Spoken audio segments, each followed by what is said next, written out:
So good morning, and thank you for taking the time to join us today, and thank you to CETA for the kind invitation for me to come and speak with you. So I'm Dominic Thasarathar at Autodesk. I'm responsible for our long-term global strategies for the construction, energy and natural resources sectors, and I've been asked to come along today to share some perspectives with you about really how today's emerging technology trends are likely to change the way in which the world's buildings and infrastructure are planned, funded, designed, constructed, and operated. Now, I'm not going to show you anything that you don't already know, I suspect. You've all got your fingers on the technology pulse. You've all seen the new and emerging things that are coming out there. But what I'm going to try to do is to reflect back to you what we're hearing from your peers around the world in terms of how they're thinking about these technology trends and indeed how they're likely to disrupt both the process of construction and indeed the business of contracting. So if you're sitting comfortably, I shall begin. So when we think about technology, the future can certainly seem like a scary place sometimes. If you believe some of the more juicy headlines that are out there, we are all going to be out of a job over the next few years, either replaced by some smart algorithm running around inside a silicon environment that's outthinking us, or a little blue man like this robot who never eats, never sleeps, has no social life, and has an incredible level of productivity that's going to be physically outworking us. And I think there's a certain degree of truth in that for many sectors of the economy. But I'm incredibly optimistic for construction. Why? Because your industry has such a great heritage of either technological innovation or adapting to technological disruption. To prove the point, I'm going to jump back 2,000 years, and I know many of you have seen this example, and show you this example. This is, of course, the Pantheon in the Eternal City of Rome. It was built in the 2nd century AD. My boss, who is an architect, likes to explain to me, who's a former contractor, it's a glorious example of late Roman design. Me, as a former contractor, likes to point out the design mistake on this building. You'll probably see if you look behind the lovely round columns in the background, there are a bunch of square columns. Specification for those was not tall enough. They did not meet the original ceiling height. That's an early example of a variation order where clearly some Roman contractor made a killing. That's not why this building is so important from a technological perspective. It's not what's on the outside of this building, it is of course what's on the inside, because still today this is the world's largest unreinforced solid concrete dome. Weighs over 4,500 tonnes, has a diameter in excess of 40 metres, and doesn't contain a single piece of steel. How was this made possible? Well, we know it was made possible by technological innovation. A Roman contractor came up with a new form of lightweight concrete containing volcanic ash that allowed him to span such a huge distance. And yes, you know the contractor that came up with that innovation cleared up on all future work for large domes across the Roman Empire. But behind this, there is a serious point. Technology has the ability to change not just what you do, not just how you deliver business, but indeed the market for the services that you provide. And today there has arguably never been a greater number of technological changes approaching your industry's shores. Cloud computing, social computing, crowdsourcing, crowdfunding, 3D printing, robotics, the Internet of Things, and on and on and on. Each of these has the potential to change one or more aspects of your business. But for me, the really interesting question is, what's the net result of all of this going to be? What is tomorrow's construction industry going to look like? And what we're starting to see is as these trends begin to emerge, they're starting to converge and interact with each other to cause 3 significant disruptions in your industry. They're changing the means of production. So both intellectual production, how you do design, how you formulate commercial strategies, how you create business models, and physical production, how you go from a great design for a building, a highway, a refinery, to a finished real-world artifact.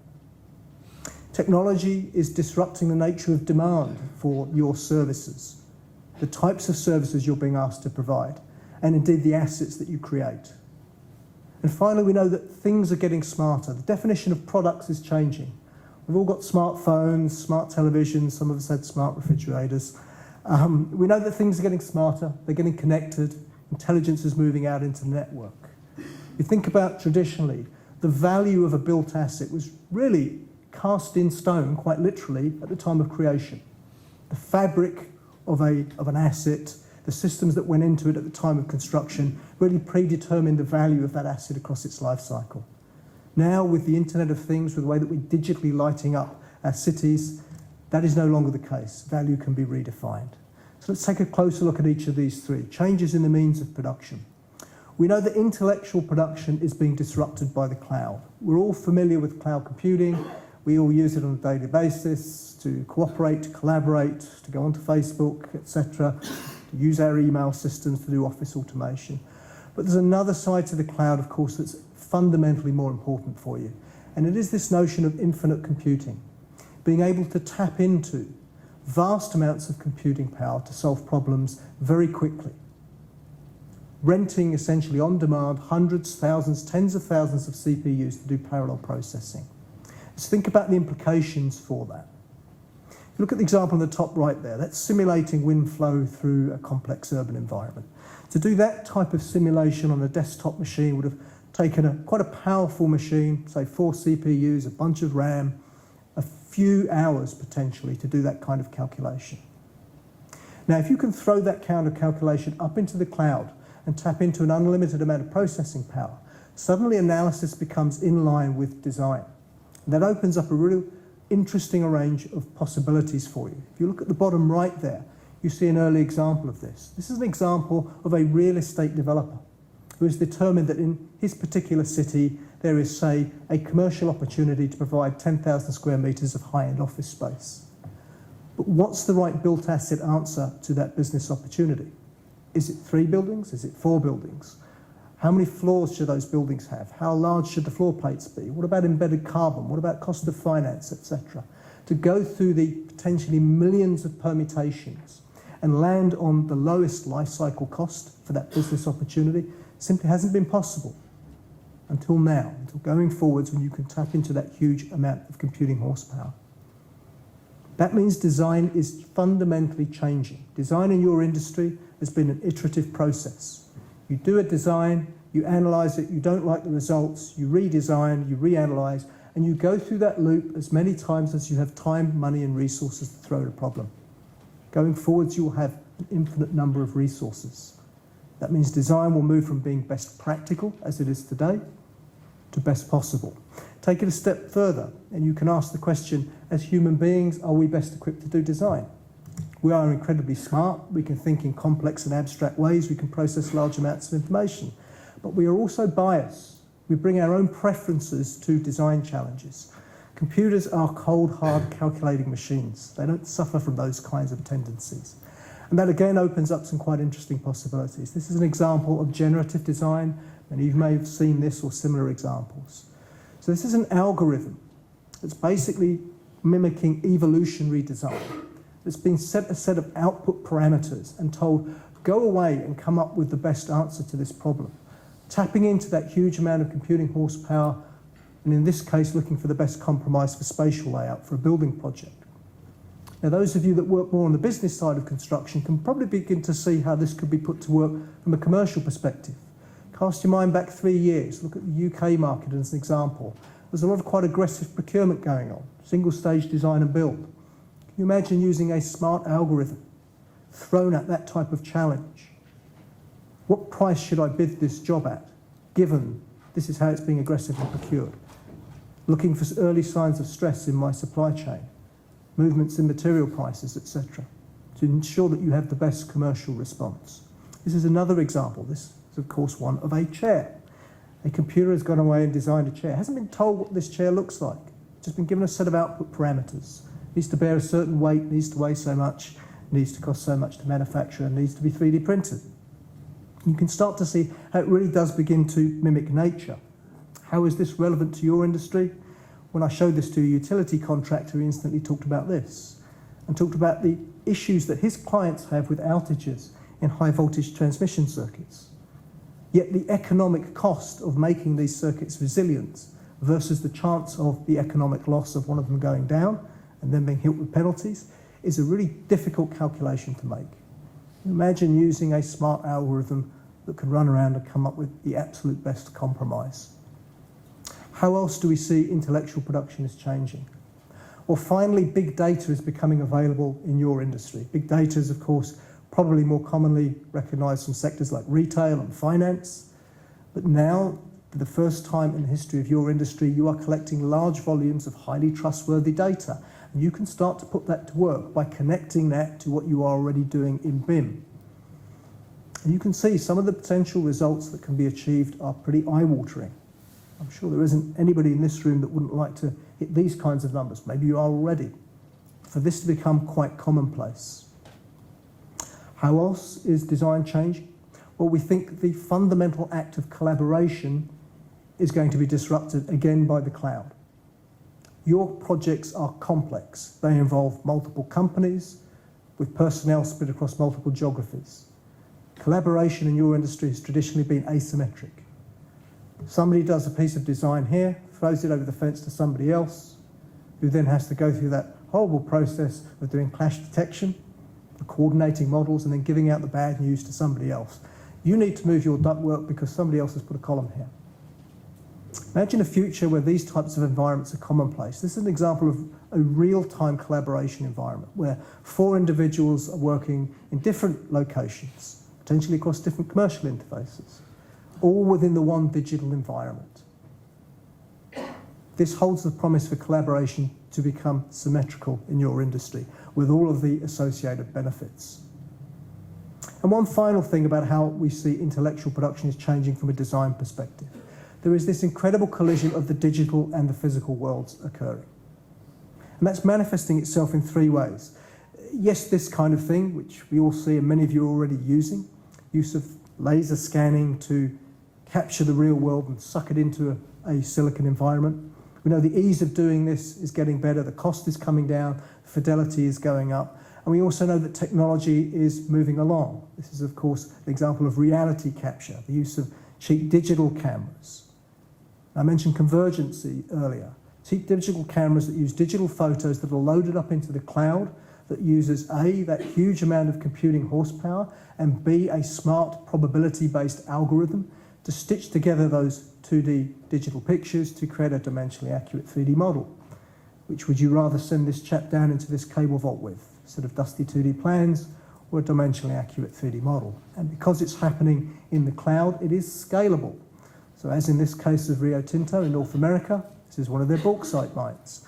You can strap your camera to a drone, fly it over this mine. This mine uses an incredible amount of automation to drive down production costs. They use a lot of autonomous haul trucks, so driverless haul trucks, to take the ore from the mine face up to the crushing facility. But those are only as good as the roads that they drive on. That means traditional surveying, quality of roads potentially multiple times a day, which are potentially inefficient and slightly risky. You send people out into dangerous environments. This kind of approach, you can survey as many times a day as you like to get dimensionally accurate models of your mine, therefore improve safety and ensure that production isn't compromised. So if it's getting easier to suck the real world into a silicon environment, it's getting far easier to push your designs back out from a silicon environment. Pokemon Go for the construction industry.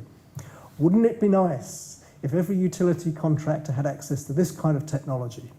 Never again will they send the tip of their JCB digger into an 11 kilovolt line and send the lawyer's office down on the corner and you get hit with liquidated damages. Increasingly, finally, augmented and virtual reality is becoming useful, usable, and viable.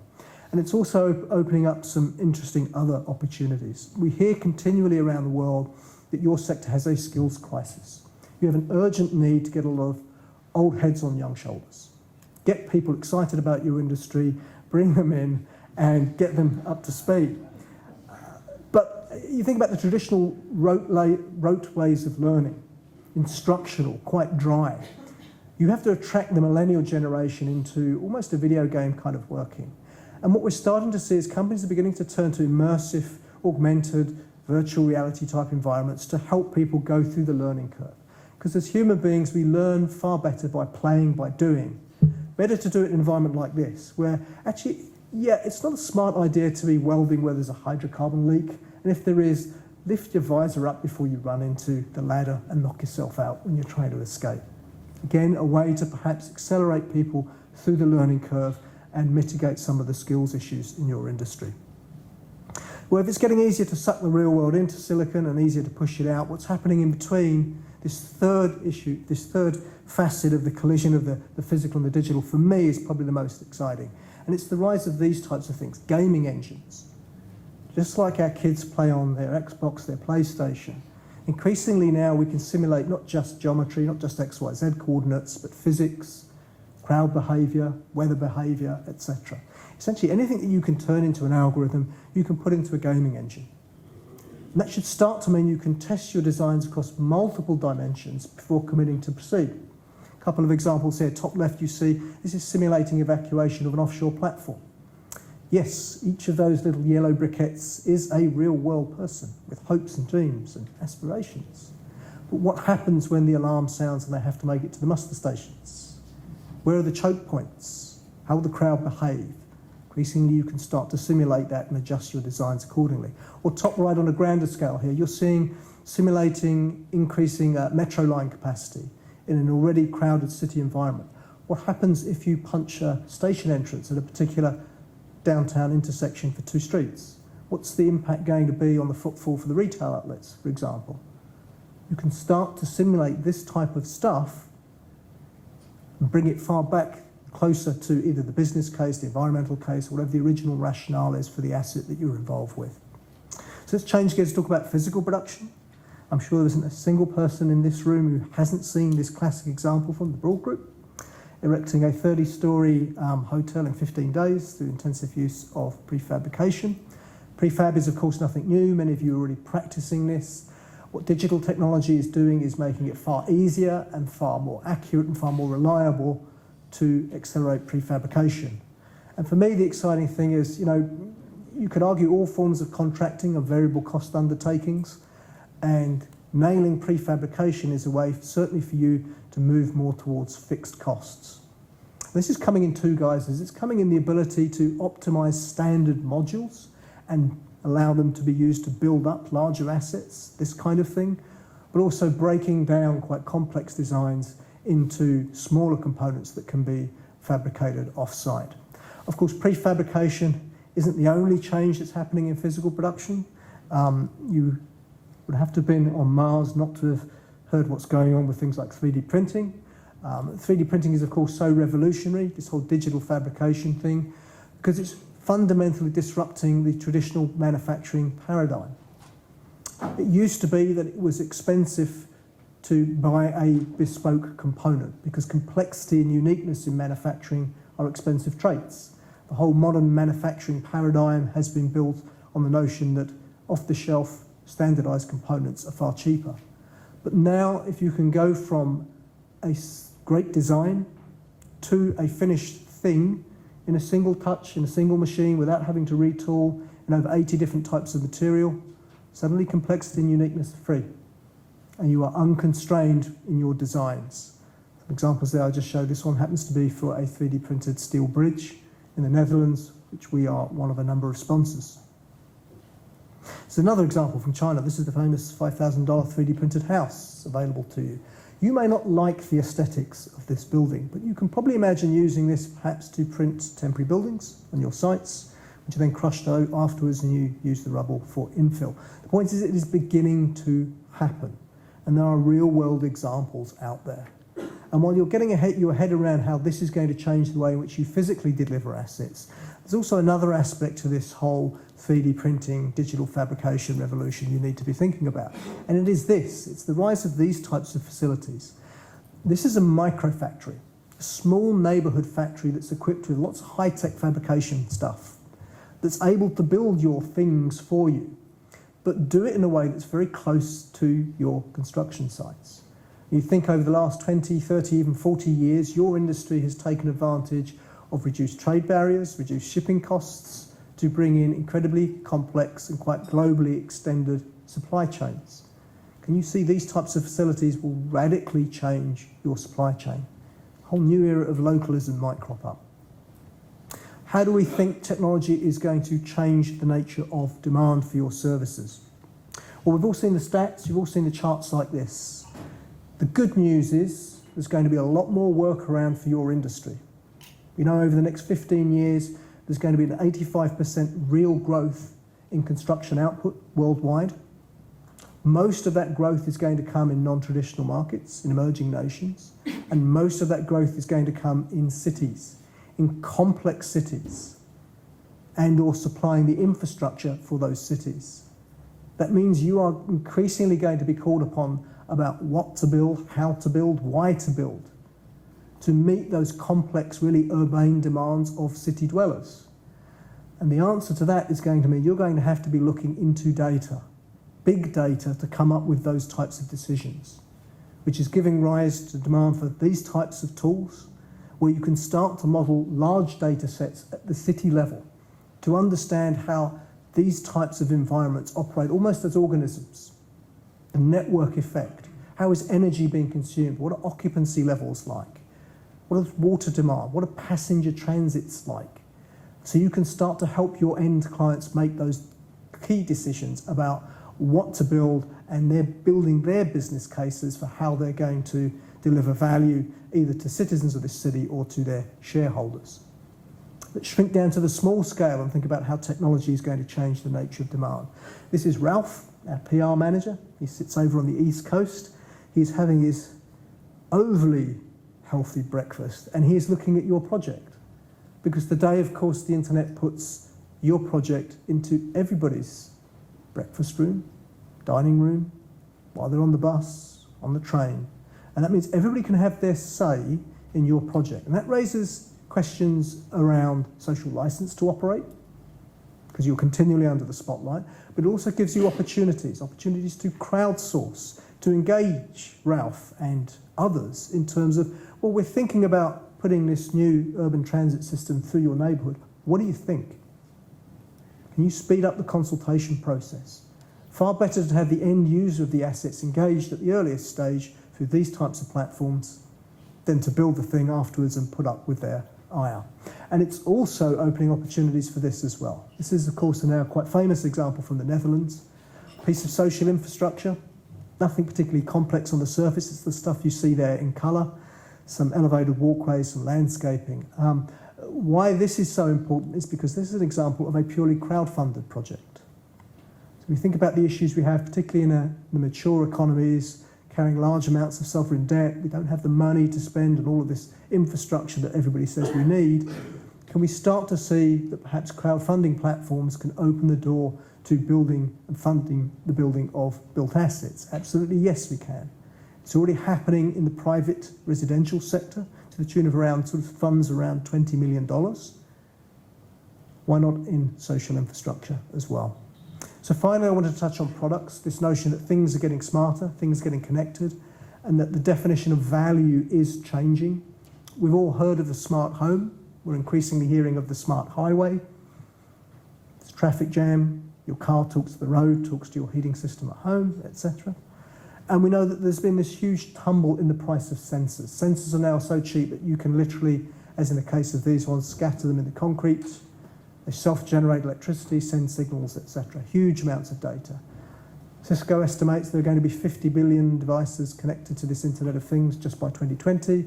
That number is going to grow by around 10 billion a year thereafter. A lot of those are going to be these kinds of things, but actually 2/3 of them are going to be sensors and machines. The question is, what's that going to do for you in terms of opening up new opportunities for you to add value to your customers, your end clients, businesses? Well, I think what it's going to start to do is to close the gap. Close the gap between what we think we need to build and what we actually need to build. Because if you can understand exactly how our built environment is being used as we light up our cities, it should mean we get far better at predicting future demand use. And that will have some interesting knock-on effects for you.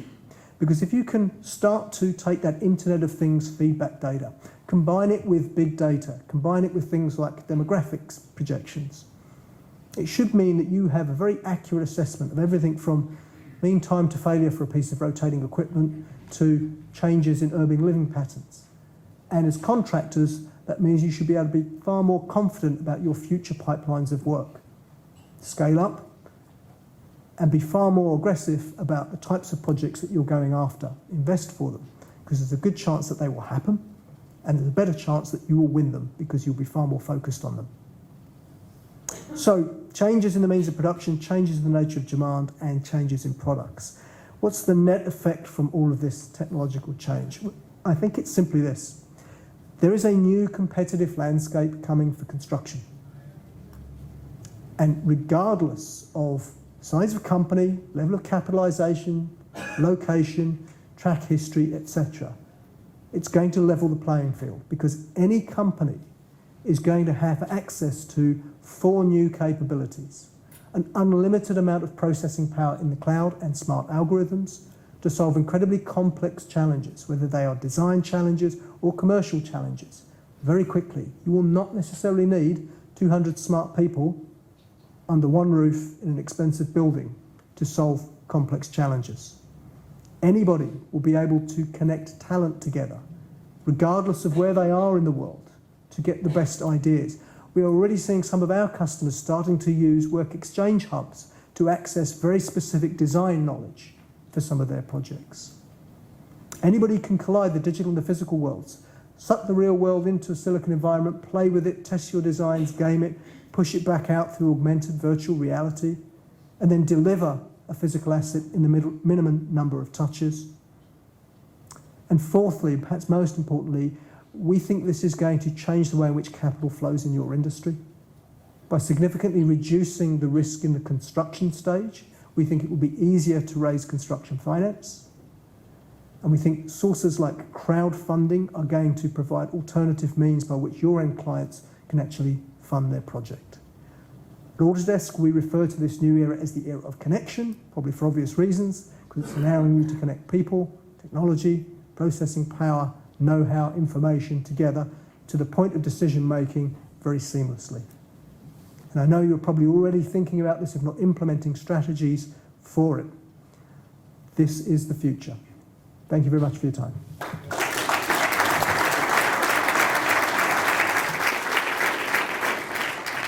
So I think we have time for some questions, don't we? Yeah. Okay, let's take 2 or 3. How about a question from someone over here? Okay.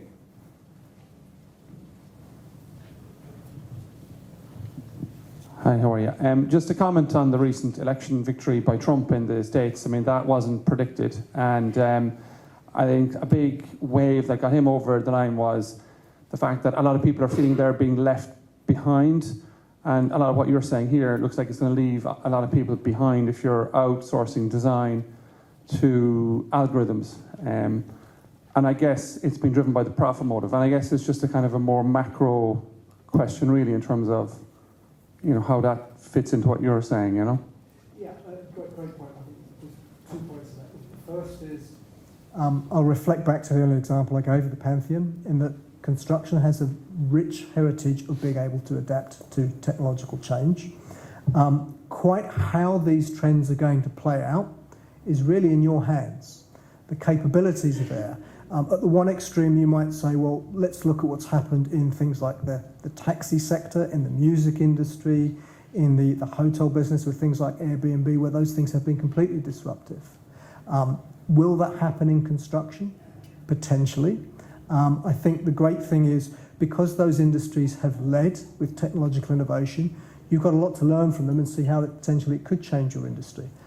But the future really is in your hands. In terms of the pollsters and not predicting a Trump victory, you know, it's interesting, isn't it? I'm in one of those few jobs, a bit like pollsters and economists, where whether I get it right or wrong, I still get paid. But I'd like to think the data itself is pretty agnostic. It's how you interpret it and maybe what agenda that you have that might skew how you report out. Okay. Sean, you're next? Okay. Great presentation, by the way. Thank you. So I created collaborative virtual environments and used game engines for over a decade. What are some of the drawbacks that you see with industry adopting these technologies? Because we've come across many in laboratories and things like that. Just interested in your point of view on that. For me, what I've observed, talking with your peers, when I kind of say to them, what's stopping you from taking the leap of faith, doing the bold thing, is it's not actually your industry itself. What I've observed is there's a huge amount of innovation in construction. The risk is many contractors are quite lightly capitalised. You're running on quite low margins, which means it's a big risk to take. And invariably, this comes down to the clients, because clients can frequently say, I love the idea of what you're proposing, but show me where it's worked 20 times before. So it's a bit chicken and egg. That's what I see as the main blocker. It's not actually within construction companies itself, where there's certainly an appetite to be innovative. There almost has to be the pull on the client side of the fence as well. Interesting, thank you. How about one more? Alan, do you have a question? I have one. Perfect. I have one. Oh, very good, okay. No, it's okay, really. No, we have one. It's all good. So with all this data that's being generated, how much consideration are Autodesk giving to privacy and security of the data? And also the storage of the data and the cost, the environmental cost of the data that's, and I work for IBM, so all about data. But it has to be considered the energy it takes to keep the data centers running if people don't manage the data correctly and understand what they have and what they need to get rid of and what they need to keep. And then also all the sensors that are being developed and how, I mean, you spoke about energy harvesting sensors. I mean, that's great and that's possibly the way forward, but how do you keep those going? So lots of questions there. It's a great question, and my caveat is I'm not an expert in this area. I know this is bigger than just us at Autodesk. It is an area that we are incredibly involved with, and it is something that is still evolving. Everything from, as you say, every time you do an internet search, it costs a certain amount of energy that has an impact on the footprint of our environment, through to issues around security. And every day it seems there's an issue with somebody's been breached, somebody's had money taken from a bank account or whatever it might be. All I can say is that we are committed, as with the rest of the industry, to solving these issues, and we are making progress. Yeah. Well, join me again in thanking our speaker. Thank you.